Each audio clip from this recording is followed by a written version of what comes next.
Oi pessoal, hoje a gente vai falar um pouquinho sobre estratégias de interpretação de texto.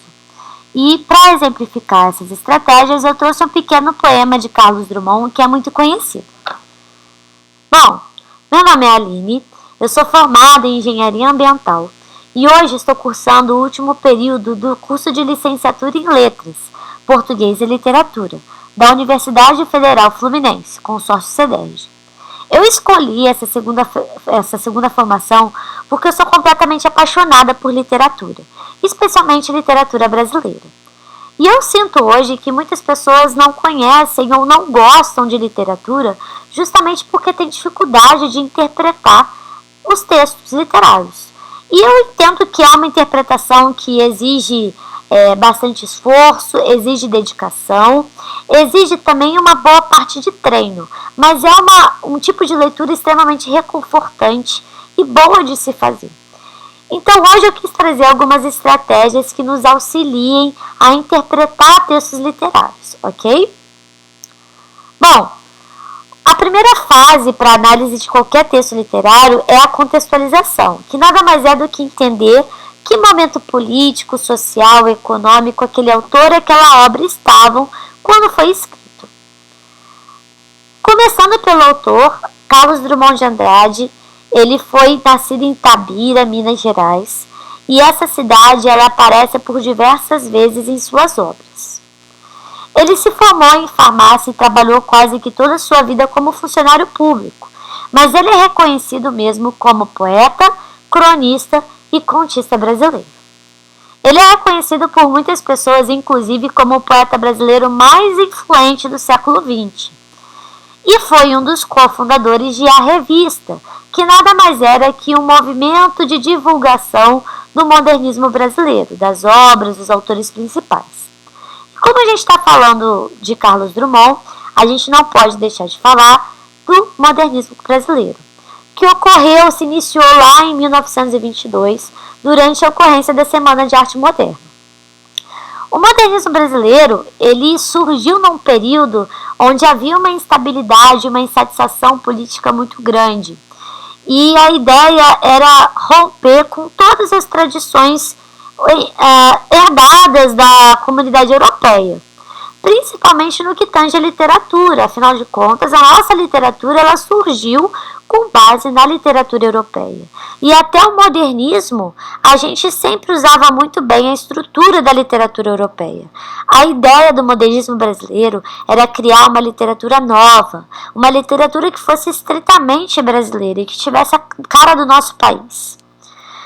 Bom, a primeira geração modernista, que foi o primeiro grupo que se formou, era um grupo que a gente pode dizer assim, mais rebelde. Isso porque ele precisava mostrar a cara do modernismo. Então eles usavam um nacionalismo muito crítico, um regionalismo forte, uma ironia e uma liberdade formal assim muito clara. Depois de alguns anos, a geração que a gente chama de geração de 30, ela formou a segunda geração modernista, que era uma geração que não precisava ter esse baque todo que a primeira geração teve. Afinal de contas, o modernismo brasileiro já existia e todo mundo já reconhecia o modernismo. Então é uma geração que voltou para o existencialismo, para o conflito pessoal e espiritual e que ainda herdava da primeira geração uma grande liberdade formal. A terceira geração modernista, que é também chamada de pós-modernista, ela, ao invés da liberdade formal, ela começa a trazer certo rigor formal para a literatura. Ela aborda temática social, moral, política, é extremamente racionalista e ela adota uma postura de planejamento literário. Se a gente fosse enquadrar Carlos Drummond, a gente enquadraria ele na segunda geração modernista. Mas a sua obra ela tem uma característica tão peculiar, o existencialismo de Carlos Drummond ele é tão evidente que ele perpassa durante muito tempo e ele pode ser enquadrado em alguns outros movimentos literários também. Bom, terminada essa etapa de contextualização, eu vou explicar assim, de uma maneira bem rápida quais estratégias de interpretação de texto a gente pode usar. É claro que, gente, interpretação de texto é treino. E o que funciona para mim não pode funcionar para você. A ideia aqui é trazer algumas estratégias, mas é importante que você comece a praticar e utilizá-las e ver qual se enquadra melhor para o seu perfil e qual não se enquadra, ok? Antes de tudo, a gente precisa entender o que significa interpretar. O que é interpretar? Bom, interpretar, pessoal, nada mais é do que captar o que aquele autor quis dizer. Ou seja, o que está subentendido, o que está implícito naquela obra. E aqui eu estou propondo estratégias de interpretação de texto em 3 etapas básicas. A primeira delas é realizar a leitura mais de uma vez. Quando a gente faz a leitura do texto numa única vez, a gente capta apenas o que está superficial. Conforme a gente vai lendo aquele texto, a gente vai se apropriando das palavras do autor. E isso faz com que a gente consiga captar o que está implícito na obra, o que não está superficial, o que está nas profundezas da obra. O que eu recomendo para você é realizar a leitura uma vez e na segunda vez você já pegar uma marca-texto, um lápis, uma caneta e começar a sublinhar todos os vocábulos que você não conhece. Depois disso, você vai buscar compreender pelo contexto o significado daquele vocábulo. Se você ainda não conseguir entender, recorre a um dicionário. Só que eu tenho que lembrar vocês que na literatura, principalmente literatura modernista, os autores trabalham muito com neologismo, ou seja, palavras que eles inventam, palavras que eles criam para representar algo que não pode ser explicado com outra palavra. Então essas palavras novas não vão estar nos dicionários, elas vão ter que ser interpretadas pelo contexto. Mas isso é um trabalho que você vai tendo ao longo do tempo, você vai ver que vai ficando cada vez mais fácil entender o significado dessas novas palavras. Finalizada a etapa 1, recomendo que você fragmente o texto em algumas partes e realize a leitura de cada uma dessas partes. Se você achar melhor, pode fazer um pequeno resumo sobre cada um dos trechos. Se você não achar que isso vai ajudar você, você pode pular essa etapa. Depois disso, tenta elaborar uma pergunta para cada um dos trechos e tenta responder ela mentalmente. Por que eu digo isso? Porque quando você faz uma pergunta, geralmente você percebe que aquilo que está escrito é muito mais profundo do que você tinha entendido. Então isso ajuda você a se apropriar das palavras do autor. Finalizada essa etapa, eu recomendo que você questione a escolha do autor. Por que esse autor resolveu escrever isso em prosa? Por que esse autor resolveu escrever isso em forma de poema? Por que ele resolveu usar versos livres, ou seja, versos que não têm métrica definida? Ou por que ele definiu um sistema de métrica para sua obra? Por que ele usou aquela determinada palavra? O que significa essa palavra? O que ele quis dizer com essa palavra? Tudo isso é muito importante quando a gente está interpretando um texto. Para exemplificar essas estratégias, eu trouxe um pequeno poema de Carlos Drummond, que é o poema Quadrilha, publicado em Alguma Poesia, o seu primeiro livro, em 1930. Vamos ler ele junto aqui. Quadrilha. João amava Teresa, que amava Raimundo, que amava Maria, que amava Joaquim, que amava Lili, que não amava ninguém. João foi para os Estados Unidos, Teresa para o convento. Raimundo morreu de desastre, Maria ficou para a tia, Joaquim suicidou-se e Lili casou com J. Pinto Fernandes, que não tinha entrado na história. O que eu recomendo que você faça agora é a etapa 1. Pause esse vídeo, leia o texto mais de uma vez, pesquise as palavras que você não conhece ou que você não conhece a determinada aplicação e depois que você se sentir apropriado do texto, volta para essa videoaula, ok? Bom, uma vez que você já terminou essa primeira etapa, a gente vai fazer as etapas 2 e 3 através de exercícios de interpretação de texto, beleza? O primeiro exercício é uma questão de múltipla escolha. Vamos ler ela junto. Quais características do poema aproximam o mesmo do movimento modernista? Bom, em cada um dos blocos a gente vê que existem algumas opções que se repetem. Vamos analisar essas opções, certo? A primeira opção sempre tem opção. A primeira fase ela sempre tem opção verso livre ou rigor formal. Lembrando que essas duas características são características modernistas, só que de gerações diferentes. Enquanto o verso livre está na primeira e segunda geração, o rigor formal está na terceira geração. Mas quando a gente olha o poema Quadrilha, ele é um verso livre ou apresenta rigor formal? O que significa um verso livre? É aquele poema que não tem métrica definida. Nesse caso, a gente está trabalhando com poema sem métrica definida, então seria realmente verso livre. O segundo bloco, ele fala de temática cotidiana e nacionalismo crítico, também são duas características do modernismo. Nesse caso, a gente vê que o poema fala sobre amor. Então, quando ele fala sobre amor, sobre desencontros, ele está falando do quê? Temática cotidiana, não tem nada a ver com uma posição nacionalista. O último bloco seria lirismo ou linguagem coloquial. Esse daqui é fácil, gente. Primeiro, porque lirismo não é característica do modernismo. E segundo, porque a obra de Carlos Drummond, ela possui linguagem coloquial. Quando que eu vejo isso? Lili. Por que não é Lívia? Por que não é Lilian? Por que é Lili? Porque ele usa uma linguagem coloquial para aproximar a gente do personagem. Então, a única opção que tem todas as características corretas é a opção C. Beleza? Segunda pergunta. Qual é a problemática abordada no primeiro trecho do poema? João amava Teresa, que amava Raimundo, que amava Maria, que amava Joaquim, que amava Lili, que não amava ninguém.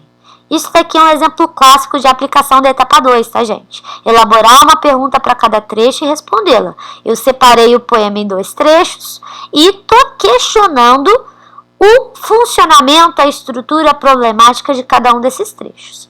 O que vocês observam aqui com esse trecho? Bom, o que a gente observa com esse trecho é que há um conteúdo que aborda paixões adolescentes não correspondidas. Ou seja, João amava Teresa, mas Teresa não amava João. Teresa amava Raimundo e o Raimundo não amava Teresa.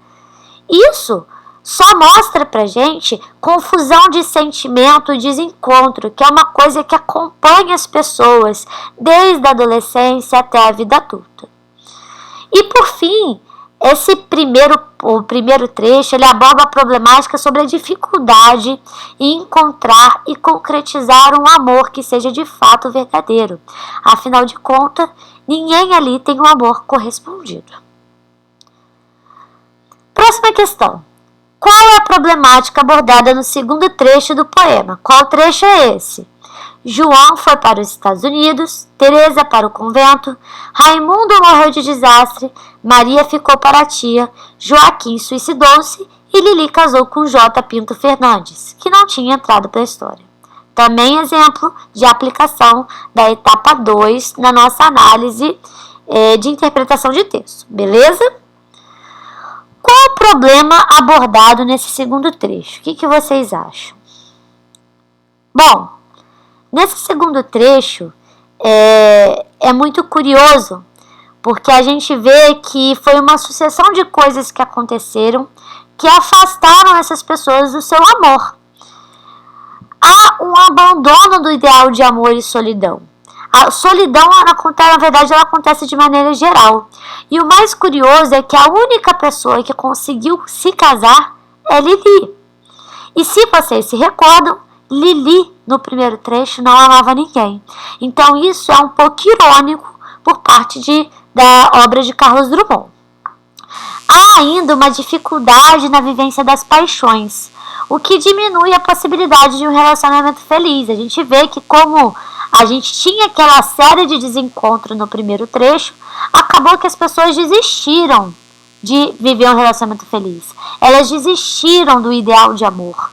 Algumas mudaram de ideal. João, por exemplo, se mudou, foi para os Estados Unidos. Teresa mudou também de ideal de amor, ela foi para um convento, foi seguir uma carreira religiosa. Então a gente vê que as pessoas simplesmente desistiram, abandonaram esse ideal. Vamos para a próxima pergunta. Por que a referência do marido de Lili surge de maneira impessoal? Se vocês se recordam do segundo trecho, quando apresenta o marido de Lili, o autor apresenta como J. Pinto Fernandes. O que seria J? Seria João, Jorge, José? Por que ele escolheu não colocar o primeiro nome? Alternativa A, porque o homem não é conhecido por João, Teresa, Raimundo, Maria e Joaquim? Não me parece ser uma escolha do autor isso, afinal de contas não teria sentido ele fazer essa escolha. Porque tal impessoalidade pode sugerir que J. Pinto Fernandes seja o sujeito que narra o poema? Também não me parece ser uma situação muito pensada por Carlos Drummond isso. Vamos para a próxima. Porque supõe-se que J. Pinto Fernandes, na realidade, seja João, que foi para os Estados Unidos. Isso está subentendido no texto? Está implícito no texto? Ou foi algo que alguém pode ter imaginado que possa acontecer? Se não está implícito, não vamos nos preocupar com isso. Próximo. Porque a impessoalidade sugere que o personagem não é importante para o desfecho da história. Se ele não é importante para o desfecho da história, por que o nome dele está ali? E a última. Porque a impessoalidade sugere que existe um relacionamento distante entre Lili e o marido. Gente, observa que J. Pinto Fernandes é quase que um nome comercial. É como se fosse o nome de uma empresa. Isso pode sugerir, o que pode estar implícito nessa obra, é que Lili, que era a única que não amava ninguém, se casou por interesse. E que existe um distanciamento amoroso entre Lili e o marido. Então, essa é a alternativa correta. A próxima questão, ela é muito interessante. O que justificaria a escolha do título quadrilha? Nesse momento a gente está pensando muito na etapa 3, questionar a escolha do autor. Por que o autor chamou o texto de quadrilha? Para quem não sabe, quadrilha é uma dança típica de festa junina, onde as pessoas vão trocando de pares durante a dança. E o que acontece no poema é justamente isso. Os pares se trocam e as linhas amorosas se cruzam. Elas nunca são completas, nunca são preenchidas. E é essa a ideia do título quadrilha. Assim como na dança, os pares acabam se trocando. O poema é uma forma um tanto triste, um tanto pessimista, mas uma forma muito bonita e existencialista que Carlos Drummond encontrou de classificar o amor, de falar sobre o ideal de amor e falar sobre toda a problemática que está envolvida dentro desse ideal. Bom, gente, a videoaula é bem curtinha, mas eu queria terminar agradecendo a atenção de vocês e deixando para vocês um recado. Essa é uma frase de Fernando Pessoa: ler é sonhar pela mão de outrem. E eu queria que vocês entendessem e reconhecessem a importância da gente valorizar e incentivar a leitura. E para isso, a gente precisa incentivar a interpretação de texto dentro e fora das escolas, ajudar aqueles que a gente sabe que tem dificuldade, treinar, continuar treinando sempre, porque os benefícios de uma leitura, os benefícios da literatura são enormes, ok? Muito obrigada e até a próxima.